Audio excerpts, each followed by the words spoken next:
అన్నట్టుగా సాగిన పులివెందుల ఒంటిమిట్ట జెడ్పీటీసీ ఎన్నికలకు సంబంధించిన ఫలితాలు మరికొద్దిసేపట్లో వెలువడబోతున్నాయి. ఇప్పుడే కౌంటింగ్ సెంటర్ దగ్గర రెండింటికి సంబంధించిన కౌంటింగ్ ఒకే చోట కడపలో జరుగుతోంది. జరుగుతున్న చోట కూడా అటు వైఎస్ఆర్ కాంగ్రెస్ పార్టీ నేతలు ఇటు టీడీపీ నేతలంతా కూడా టెన్షన్తో ఎదురు చూస్తున్నారు. ఈ రిజల్ట్ అంతా కూడా అటు పులివెందులో జగన్ లేకపోతే చంద్రబాబు, టీడీపీయా వైఎస్ఆర్ కాంగ్రెస్ పార్టీ అన్నట్టుగా ఒక ప్రెస్టీజియస్గా ఎన్నికలు సాగాయి. ఎన్నికల్లో అనేక రకమైన ఘర్షణలు, ఒక ఉద్రిక్త వాతావరణాలు, అరెస్టులు, ఈ పర్వాల నేపథ్యంలో ఎన్నిక అనేది జరిగింది. సాధారణంగా ఒక జెడ్పీటీసీ ఎన్నిక చాలా చిన్న ఎన్నిక. ఈ ఎన్నిక కోసం రెండు పార్టీల మధ్య ఆధిపత్య పోరు అనేది చాలా ఎక్కువగా కనపడుతుంది. పర్టికులర్గా ఈ ఎన్నికల్లో ఓడించడం ద్వారా జగన్ గతంలో చేసిన కుప్పంలో చేసిన ఏదైతే ఆ ఎన్నికల్లో గెలవటానికి చేసిన అరాచకాలు ఉన్నాయో వాటిని బయట పెట్టాలి అనేది టీడీపీ ప్రయత్నంగా కనిపిస్తుంది. పులివెందుల్లో వైఎస్ఆర్ కాంగ్రెస్ పార్టీని ఓడించడం అనేది కష్టసాధ్యమైన పని అని ఇన్నాళ్ళు భావించేవాళ్ళు. కానీ ఇప్పుడు ఎట్టి పరిస్థితుల్లో కూడా ఓడించి చూస్తామనేది నేతలు అంటున్నమాట. ప్రస్తుతం టీడీపీ కడప జిల్లా అధ్యక్షుడు, పొలిట్ బ్యూరో సభ్యుడు శ్రీనివాసరెడ్డి గారు ప్రస్తుతం మనకు అందుబాటులో ఉన్నారు. శ్రీనివాసరెడ్డి గారు నమస్తే అండి. నమస్కారం అండి. నమస్కారం. ఎలా మొత్తం ఎన్నికల ఆది నుంచి ఇప్పటి వరకు మొత్తం మీరే దగ్గరుండి చేసినట్టున్నారు, మీరు మేడం మాధవిరెడ్డి గారు కలిసి. సో మీకు కూడా ఒక ప్రెస్టేజ్ ఇష్యూ కదా ఎన్నిక. ఎలా రిజల్ట్ ఏం రాబోతుంది అనుకుంటున్నారు? 100% టీడీపీ మా అభ్యర్థి గెలుస్తారు. దాంట్లో అనుమానం ఎందుకు? అనుమానం ఎక్కర్లేదు. అంటే ఎంత మెజారిటీ వస్తుందని? ఇప్పుడు 10,000 ఓట్లకి 8,000 ఓట్లు పోలయ్యాయి పులివెందుల్లో. 5,000 పైన వస్తుందండి. 5,000 పైన ఓట్లు పడితే మెజారిటీ అండి. 5,000 పైన మెజారిటీ వస్తుందని మేము అనుకుంటున్నాం. ఓకే. ఒంటిమిట్ట అండి, ఒంటిమిట్టలో 24,000 ఓట్లు అయితే 20,000 ఓట్లు పడినాయి. ఒంటిమిట్ట కూడా గెలుస్తాం, కానీ నేను పూర్తిగా పులివెందుల మీదే ప్రోగ్రామింగ్ అంతా ఉండే. నేను ఒంటిమిట్ట వేరే పార్లమెంట్ కదా, అది వాళ్ళు చూశారు. కానీ బట్ ఒంటిమిట్ట కూడా 100% మేము గెలుస్తున్నాం, దాంట్లో అనుమానం లేదు. ఏంటని ఎందుకు ఇట్లా ఒక చిన్న జెడ్పీటీసీ ఇది గెలవటం ద్వారా మీరు కడప జిల్లా జెడ్పీ చైర్మన్ ఏం గెలిచే అవకాశం లేదు కదా? లేదు, అవకాశమే లేదు. లేదు, అయినా కూడా ఎందుకు ఒక జెడ్పీటీసీ స్థానం కోసం ఇంత పెద్ద ఎత్తున పోరాడాల్సి వచ్చింది? మీరైతే 24 గంటలు మీరు అక్కడే ఉన్నారు ఆల్మోస్ట్. గత ప్రభుత్వము జగన్మోహన్ రెడ్డి గారు ప్రాతినిధ్యం వహిస్తున్న నియోజకవర్గం ప్రజల్లో ఎటువంటి వ్యతిరేకత ఉంది వీళ్ళ మీద పోలింగ్ జరిగితే, గత ప్రభుత్వంలో చేసిన ఇవన్నీ కూడా ఆ నియోజకవర్గ ప్రజలే ఇప్పించినట్లుగా మనం భావించాలి ఇది. ఎందుకంటే ఒక్క ఛాన్స్ ఇస్తే అధికారంలోకి వచ్చే నాయకుడు ఏ విధంగా దాన్ని నాశనం చేశాడనే దాన్ని ఈ ఎన్నిక ఫలితాన్ని బట్టి చూస్తే మీకు అర్థమైపోతుంది. సొంత నియోజకవర్గంలో 40 సంవత్సరాలుగా ఈ జెడ్పీటీసీకి పోటీ లేదు. పోటీ లేకుండా పోటీని అడ్డుకొని ఇనానిమస్గా ఎలక్షన్ గెలుచుకొని అనేక రకాలుగా అరాచకం చేసి ఈరోజు పోలింగ్ జరిగేసరికి ప్రజల్లో నుంచి ఎంత వ్యతిరేకత వచ్చిందో దీన్ని బట్టి చూస్తే అర్థమైపోతాం. అంటే ఈ ఎన్నిక జెడ్పీటీసీ మీరు గెలిస్తే రాష్ట్రంలో ఏకంగా జగన్ ఓడించినట్టేనా? జగన్ ఓడించినట్టే ఫీల్ అవుతారా? అంతే కదా. అంటే దీనికన్నిటికంటే ముఖ్యంగా రాష్ట్రంలో ప్రజలు అర్థం చేసుకుంటున్నారు. పులివెందుల్లో అరాచకంతో గెలుస్తూ వచ్చాడు ఇంతకాలము. ఈరోజు ప్రజల్లో మార్పు వచ్చింది, ప్రజల్లో చైతన్యం వచ్చింది. మేము కూడా మా ప్రాంతం కూడా అభివృద్ధి కావాలా, మా ప్రాంతం కూడా అన్ని రకాలుగా బాగుండాలా, రాష్ట్రంలో మిగతా నియోజకవర్గాల్లో అభివృద్ధి జరిగినట్టుగా మా నియోజకవర్గం కూడా సమానంగా అభివృద్ధి జరగాల అని చెప్పి వాళ్ళు ప్రజల్లో కోరుకుంటున్నారు. కాబట్టి ప్రజల్లో మార్పు తీసుకొచ్చాం మేము. మీరు ఆ నియోజకవర్గంలో ఒకసారి చూస్తే ఇప్పటికీ తాగునీటి సమస్య ఉంది.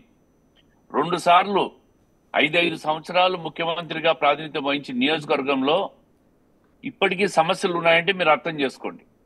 1,000 కోట్లు పాడా నిధులు వచ్చినాయి.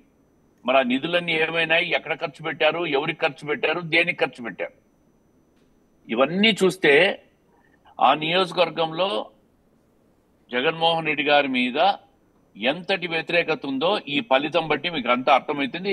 ఇది రాష్ట్రంలోని ప్రజలందరూ అర్థం చేసుకోవాలనే మేము కూడా సీరియస్గా పోటీ చేశాం.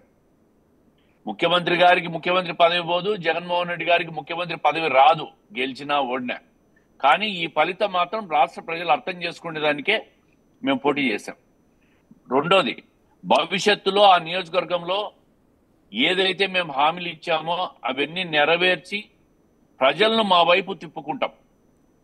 ప్రజలు తెలుగుదేశం పార్టీ వైపు విశ్వాసం ప్రకటించే విధంగా మేము ఆ నియోజకవర్గంలో రాబోయే 4 సంవత్సరాలు పనిచేస్తాం. ఖచ్చితంగా ప్రజలు వచ్చే ఎన్నికల్లో మమ్మల్ని ఆదరించాలని చెప్పి మేము ఆ విధంగా పనిచేస్తామని చెప్పి తెలియజేస్తా ఉంటాం. అంటే వైఎస్ఆర్ కాంగ్రెస్ పార్టీ నేతలు పర్టికులర్గా జగన్మోహన్ రెడ్డి వాళ్ళు చేస్తున్న కామెంట్ ఏంటంటే ఇది పులివెందుల పౌరుషానికి లోకేష్ అహంకారానికి మధ్య జరుగుతున్న ఎన్నికలు అని. వాళ్ళు ఏదో సెంటిమెంట్లన్నీ క్రియేట్ చేయాలని కాదు. సెంటిమెంట్లు ఏదో క్రియేట్ చేస్తే సెంటిమెంట్ బయటపడుతుంది అనుకుంటున్నారు. అడిగో సెంటిమెంట్ లేదు, ఏం లేదు. ప్రజలకు కావాల్సింది అభివృద్ధి, ఆ అభివృద్ధి కోరుకుంటా ఉన్నారు అంతే. అంటే కుప్పం మున్సిపాలిటీ గెలిచిన తర్వాత వైఎస్ఆర్ కాంగ్రెస్ పార్టీ అప్పట్లో ఒక స్లోగన్ ఎత్తుకుందండి, వైనాట్ 175 వైనాట్ కుప్పం అని. సో ఇప్పుడు పులివెందుల జెడ్పీటీసీ మీరు గెలిచిన తర్వాత వైనాట్ పులివెందులు అంటారా? మాకు కుప్పంకు పులివెందులకు మేమేం పోల్చము, పోటీ పెట్టము, మాకు అవసరం లేదు.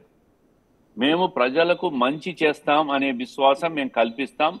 రాష్ట్రంలో ఏదైతే 175కు 164 వచ్చినాయో మిగతా 11 నియోజకవర్గాల మీద కూడా ఇదే విధంగా కేంద్రీకరించి రాష్ట్రంలో తెలుగుదేశం పార్టీ అధికారంలోకి ఉంటే ఏ విధంగా మేము అభివృద్ధి చేస్తామని తెలియజేసేదానికే ఈ పోటీ చేశాం. మిగతా 11 నియోజకవర్గాలు కూడా భవిష్యత్తులో మేము కైవసం చేసుకునే విధంగా పని చేస్తామని చెప్పి నేను చెప్తా ఉంటాను. ఏమైనా ముందస్తుగా మారెడ్డి లతారెడ్డి గారికి ఏమైనా శుభాకాంక్షలు చెప్తారా? అని మీరు గెలుస్తాం ఖచ్చితంగా 100%. దాంట్లో మీకు అనుమానం ఏముంది? మీరు ఇందాక ఏదో చెప్తున్నారు అడ్డా గిడ్డా అని. ఎవరడ్డా అండి ఇది? ఎవరికి అడ్డా? కడప జిల్లా తెలుగుదేశం పార్టీ అడ్డా. 10 సీట్లకు గాను 7 సీట్లు గెలిచాం. పులివెందులు కూడా వాళ్ళ అడ్డా ఏం కాదు, ఇది ప్రజల అడ్డా. ప్రజలు ఎవరిని అనుకుంటే వాళ్ళని గద్దెనెక్కిస్తారు, ఎవరిని అనుకుంటే వాళ్ళని గద్దె దించుతారు. ఈరోజు తెలుగుదేశం పార్టీ అభ్యర్థిని గద్దెనెక్కించబోతున్నారు. ఇప్పుడు పులివెందుల అనేది మా తెలుగుదేశం పార్టీ అడ్డా. అంటే అడ్డా ఇది మా అడ్డా, రాజారెడ్డి అడ్డా, రాజశేఖర్ రెడ్డి అడ్డా, జగన్మోహన్ రెడ్డి అడ్డా అని వాళ్ళు చెప్పుకుంటూ ఉంటారు బేసిక్. అందుకని నేను అడ్డాలు గిడ్డాలు ఏం లేవు ఇప్పుడు. ఇప్పుడు అన్ని కడప జిల్లా మా అడ్డా. వైఎస్ఆర్ అడ్డా, ఈఎస్ఆర్ అడ్డా అని మీరు పత్రికలు, ఎలక్ట్రానిక్ మీడియా చెప్పుకోవాల్సిందే. ప్రజలు ఆ విధంగా ఆలోచించడంలే. ఎవడు పని చేస్తారో వాళ్ళ అడ్డా అని ప్రజలు మాట్లాడుకుంటా ఉన్నారు. నిన్న జగన్మోహన్ రెడ్డి గారి ఆవేదన ప్రెస్ మీట్ లో చూసారా శ్రీనివాసరెడ్డి గారు? ఆయనకు ఫ్రస్ట్రేషన్ వచ్చింది. ఆయన ఏం మాట్లాడుతున్నాడో ఆయనకి అర్థం కావడం లే. విపరీతమైన ఫ్రస్ట్రేషన్ లో ఉన్నాడు. నా నియోజకవర్గంలో నేను పట్టు కోల్పోతున్నా, నా నియోజకవర్గంలో ప్రజలందరూ నా మీద తిరుగుబాటు చేస్తున్నారని చెప్పి చంద్రబాబు నాయుడు గారిని వ్యక్తిగత దూషణలు దిగాడు. ఆయన వయసు గురించి మాట్లాడతాడు. ఒక ముఖ్యమంత్రిగా పనిచేసిన వ్యక్తి ఇంకో ఎదుటి ముఖ్యమంత్రి గారిని వయసు గురించి వ్యక్తిగత దూషణలు చేయడం ఇవన్నీ కరెక్ట్ అంటారా? మీరే చెప్పండి, ఇవన్నీ కరెక్టా? ఎస్ సార్, ఖచ్చితంగా కరెక్ట్ కాదు. ఇది నీకు ఇదే చివరి ఎన్నికలు అన్నట్టు అన్నారు. తర్వాత కృష్ణారామ అనుకుంటూ ఇంట్లో కూర్చోవాలన్నారు. కృష్ణారామ కూడా అనుకోవచ్చు కదా. ఓడిపోయినాక జగన్మోహన్ రెడ్డి గారు కూడా కృష్ణారామ అనుకొని ఇంట్లో కూర్చోవచ్చు కదా. సో ఇప్పుడు ఇంకా 4 ఏళ్ళు ఉంది ఆయనకి. 4 ఏళ్ళు ఆయన కూడా కృష్ణారామ అనుకొని ఇంట్లో పండుకోవచ్చు కదా జగన్మోహన్ రెడ్డి గారు కూడా. సరే, ఈ ఎన్నికల్లో గెలిస్తే ఖచ్చితంగా ఆ క్రెడిట్ శ్రీనివాసరెడ్డి గారికి అండ్ దెన్ ఎమ్మెల్యే మాధవిరెడ్డి గారికి కిందే వస్తుంది. ఎందుకంటే మొదటి నుంచి ఇప్పటి వరకు కూడా ఎన్నికల్లో గెలుపు కోసం ఎన్ని ప్రయత్నాలు చేశారు అనేది మొత్తం భుజాన్ని వేసుకుని మీరు మోస్తూ ఉన్నారు. పులివెందుల జెడ్పీటీసీ ఓడిపోతే ఆ ఎఫెక్ట్ ఎవరి మీద పడే అవకాశం ఉంటుంది? పర్టికులర్గా నేనేమంటానంటే పులివెందుల ఎమ్మెల్యే జగన్మోహన్ రెడ్డే, కానీ అక్కడ వ్యవహారాలన్నీ ఆయన తరఫున ఎమ్మెల్యేగా చూసేదంతా అవినాష్ రెడ్డి అని చెప్తూ ఉంటారు. సో అందుకని ఎన్నికల్లో గెలుపు కోసం ఆయన పాపం కింద పడ్డాడు, మీద పడ్డాడు, అరెస్టులు అయ్యాడు, కారులోంచి ఈడ్చుకుంటూ పోయారు పోలీసులు. సో ఇవన్నీ ఫేస్ చేసిన నేపథ్యంలో ఒకవేళ ఓటమి పాలైతే ఆ ఎఫెక్ట్ జగన్మోహన్ రెడ్డి మీద కంటే కూడా అవినాష్ రెడ్డి మీద ఎక్కువ పడే అవకాశం ఉంటుందేమో. ఎవరి మీద వాళ్ళు వేసుకుంటారో మాకెందుకు, వాళ్ళ పార్టీలో విషయాలు అనవసరం. మాకు ఎవరి మీద డెబిట్ వేసుకుంటారు అనేది. మేము గెలిచాం, ప్రజలకు మేము మేలు చేస్తాం, మంచి చేస్తాం. మాకు కుప్పంతో పోటీ ఏం కాదు. ఇక్కడ కుప్పంలో ఎన్ని కుప్పగింతలు వేసినా కూడా వాళ్ళు అక్కడ గెలవలేరు, చేయలేరు. అది అయిపోయింది. అన్ని ప్రయోగాలు చేసినారు. మేము అటువంటి అరాచకం చేయడంలే. మేము మంచి పనులు చేసి ప్రజల మనసులు గెలిచి మేము ఎన్నికల్లో విజయం సాధిస్తాం. ఇంకొక గంటలో ఫలితం వస్తుంది. ఫలితం వచ్చిన తర్వాత మీకే అర్థమవుతుంది పులివెందుల్లో తెలుగుదేశం పార్టీ జెండా ఎగరేసినామని చెప్పి ఇంకొక గంటలో మీకు తెలుస్తుంది. థ్యాంక్ యూ శ్రీనివాసరెడ్డి గారు, అండ్ ఆల్ ది బెస్ట్ మీకు, మీ కాన్ఫిడెన్స్కి. చూద్దాం మరి కొద్దిసేపట్లో శ్రీనివాసరెడ్డి గారు చెప్తున్నట్టుగా రిజల్ట్ రాబోతోంది. ఈ రిజల్ట్లో ఏం తేలబోతుంది, ఆయన కాన్ఫిడెన్స్ చాలా చాలా ధీమాతో ఉన్నారు.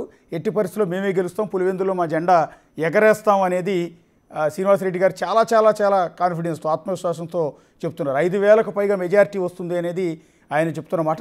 మరి కాసేపట్లోనే క్లారిటీ రాబోతోంది. మళ్ళీ క్లారిటీ వచ్చిన తర్వాత మళ్ళీ శ్రీనివాసరెడ్డి గారిని లైవ్లోకి తీసుకుందాం. గెలిస్తే ఒకలా, ఓడిపోతే ఇంకోలా జరగబోతుంది. సిచ్యువేషన్ అంతా కూడా మారిపోయే అవకాశం ఉంటుంది. ఆయన చెప్పినట్టుగా గెలిస్తే ఈక్వేషన్స్ ఏంటి, ఓడిపోతే ఈక్వేషన్స్ ఏంటి, మళ్ళీ శ్రీనివాసరెడ్డి గారిని గంట తర్వాత లైవ్లోకి తీసుకుందాం.